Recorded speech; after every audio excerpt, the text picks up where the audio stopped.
السلام علیکم، بسم اللہ والحمدللہ والصلاۃ والسلام علی رسول اللہ۔ ناظرین و سامعین، صبح ایک افسوسناک خبر کے ساتھ آپ کے سامنے حاضر ہوں۔ محترم جناب حافظ مشتاق احمد صاحب جامعہ دارالاسلام ڈولن اٹھاڑ کے مدیر وہ رات قضائے الہی سے وفات پا گئے ہیں۔ ان کے جنازے کا جو شیڈول ہے وہ بوقت 11 بجے ادا کیا جائے گا دن کے وقت۔ آج دن 11 بجے ان کا نماز جنازہ ادا کیا جائے گا، اور ڈولن اٹھاڑ ہائی اسکول جو ہے جو لڑکوں والا ہے بوائز، اس کے اندر حافظ مشتاق صاحب کا جنازہ ادا کیا جائے گا۔ ماشاءاللہ بہت ہی نائس پرسنالٹی تھے، بہت ہی اللہ تعالیٰ کے وہ بزرگ بندے تھے۔ اللہ تعالیٰ نے ان سے بہت زیادہ کام لیا ہے، اور بہت زیادہ دنیا میں ان کے شاگرد ہیں اور ان کے جاننے والے ہیں۔ تو تمام حضرات کے لیے ہمارا یہ پیغام ہے کہ آپ ٹائم نکال کر ہمارے اور اپنے استاد کے جنازے پر ضرور پہنچیں۔ اور ایک بات میں یہ بھی کر دوں کہ استاد جی کا میں نے ایک مرتبہ ایک کلپ ریکارڈ کیا تھا، ویسے وہ کوئی درس دے رہے تھے تو اس میں کوئی اہم باتیں انہوں نے شروع کر دیں، تو وہ میں نے ریکارڈ کر لیا۔ تو اس میں ایک بات وہ یہ کرتے ہیں کہ مجھے کوئی مدرسے کا یا جامعہ دارالاسلام کا بانی نہ لکھنا، اور ساتھ کہتے ہیں کہ میرے جنازے پر جو یہ تقریریں کی جاتی ہیں نا وہ نہ کی جائیں، میری میت کو یہاں میری تعریفیں نہ کی جائیں۔ مطلب کہ جیسے جنازے پر لوگ علماء کرام بیان کرتے ہیں نا، تو ویسے انہوں نے کہا تھا کہ یہ طریقہ میرے جنازے پر نہ کیا جائے۔ تو میں وہ ساتھ لگا بھی دوں گا۔ مینو بانی جسم کی کوئی ضرورت اس ادارے میں بانی حافظ مشتاق کانفرنس سے بانی حافظ مشتاق کوئی دخل کی ضرورت یہ کچھ تحریک کی کوئی لوڑ نہیں۔ صرف اگر میرا معاملہ اگر درست ہوئے انشاءاللہ کافی مل جائے کہ میرے معاملہ اگر درست نہ ہوئے بے شک سارا جان بھی میری تعریفہ کی تھی، لیکن اللہ جگہ ان تعریفہ کی کوئی ویلیو نہیں۔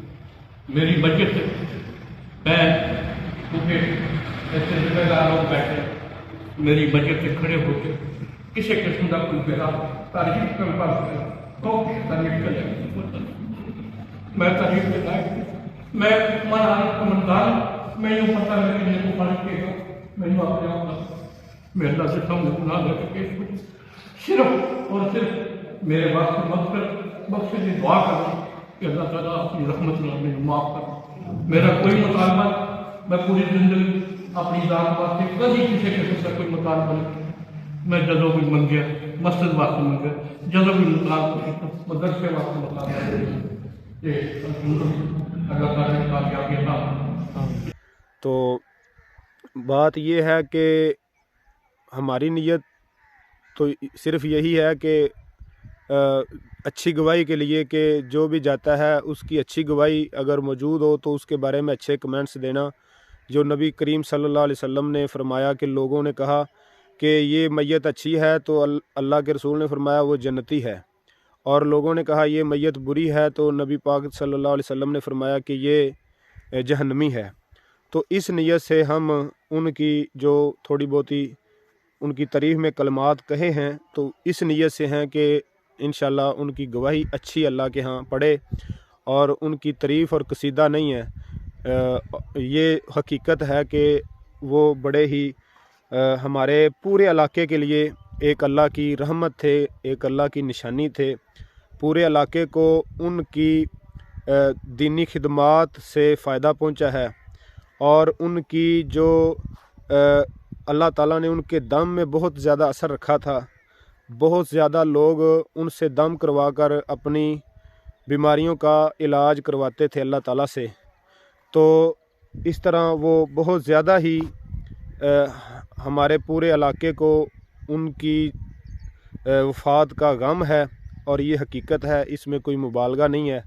تو اللہ تعالیٰ ان کی آخرت کی منزلیں آسان فرمائے، اور ان کو اللہ تعالیٰ جنت میں اعلیٰ مقام عطا فرمائے۔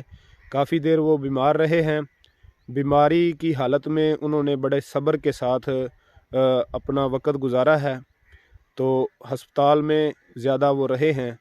تو جو ان کے خدمت گزار رہے ہیں ان کے بیٹے اور ان کے گھر والے، ان کو بھی اللہ تعالیٰ نے انشاءاللہ بہت ہی اجر سمیٹنے کا موقع دیا ہے. تو ہمیں سب کو ان کے لیے خصوصی اور خلوص دل سے دعا کرنی چاہیے، اور جنازے کے لیے کوشش کرنی چاہیے کہ ہم ضرور پہنچیں. اللہ تعالیٰ ہمیں اپنے استاد جی کا جنازہ پڑھ کر ان کے لیے خلوص نیت سے دعائیں کرنے کی توفیق عطا فرمائے، اور اللہ تعالیٰ ان کی قبر کی منزلیں آسان فرمائے. اور ان کے جو پودے لگائے ہوئے ہیں، ایک بچیوں کا مدرسہ ہے طالبات کا، اور ایک بچوں کا مدرسہ ہے طلباء کرام کا. تو بہت دیر سے انہوں نے دین کا کام کیا ہے، بڑی دیر سے وہ دین کا کام کر رہے ہیں. تو ان کے اصول بہت اچھے تھے، ان کی نیت بہت اچھی تھی، اور وہ لوگوں کی خیر خواہی کرتے تھے. اور انہوں نے بہت سادہ زندگی بسر کی ہے.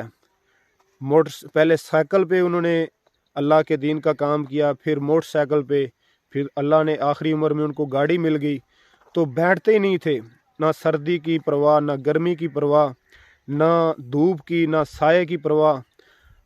آخر عمر میں انہوں نے بہت زیادہ کام کیا ہے. دل کا ان کا آپریشن ہو گیا تھا، تو بائی پاس جس کو کہتے ہیں. اس کے باوجود انہوں نے بہت زیادہ محنت کی ہے. تو ڈھولن اٹھاڑ باہر جب کھڑیاں روڈ پہ جاتے ہم، تو مسجد قباء اور جامعہ دارالاسلام کی جو نئی شاخ ہے، انہوں نے بہت محنت کے ساتھ اللہ تعالیٰ کی توفیق کے ساتھ انہوں نے اس کو تعمیر کروانے میں اپنا کردار ادا کیا ہے، اور بہت جلد اللہ تعالیٰ نے اس کی تکمیل کی ہے. اب اس میں کلاسیں جاری ہیں، لوگ اپنی آنکھوں سے وہ سارا کام دیکھ رہے ہیں. تو یہ ان کی بے لوث اللہ کے دین کے ساتھ محبت کی بہت بڑی نشانی ہے. یہ ان کے لیے صدقہ جاریہ ہے. علماء کرام ان کے لیے صدقہ جاریہ ہیں. جو مدارس انہوں نے قائم کیے ہیں وہ ان کے لیے صدقہ جاریہ ہیں. طلباء کرام ان کے لیے صدقہ جاریہ ہیں.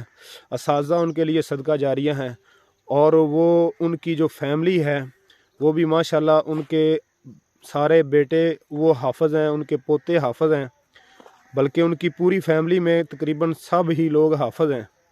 تو اللہ تعالیٰ نے ان کو بہت ہی دینی لحاظ سے چنا ہوا تھا. تو اللہ تعالیٰ نے ان کو آخر میں بیماری کے ذریعے اپنے پاس بلایا ہے.